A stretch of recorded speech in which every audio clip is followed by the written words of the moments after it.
Hello everyone and welcome for today's video tutorial.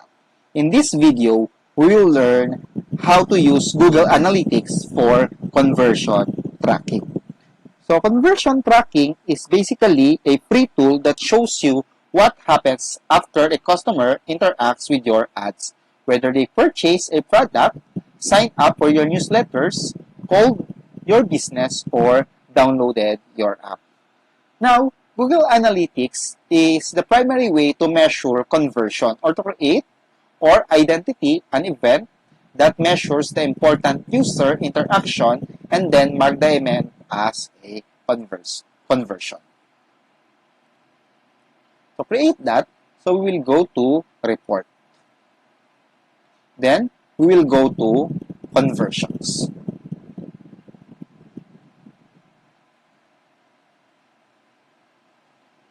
Now, as you can see here, we have the conversion events, network settings. So, it basically says here that identify the source of each conversation or conversion and configure postbacks to optimize your advertising efforts.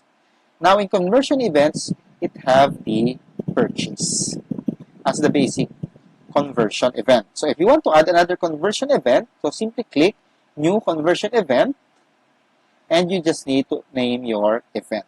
So, for example, we want to input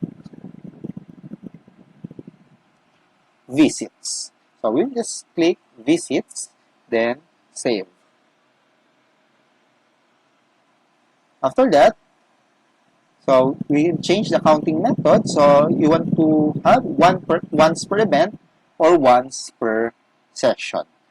But Google Analytics recommends for once per event. So basically, it counts an event as a conversion every time it occurs.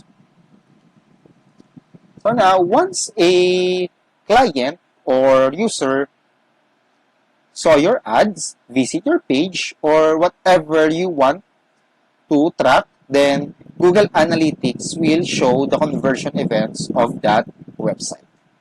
So for us to learn how to set up Google Analytics, please watch our previous video on how to use Google Analytics for web tracking. So if you like this kind of video, please click like, share, and subscribe to our YouTube channel.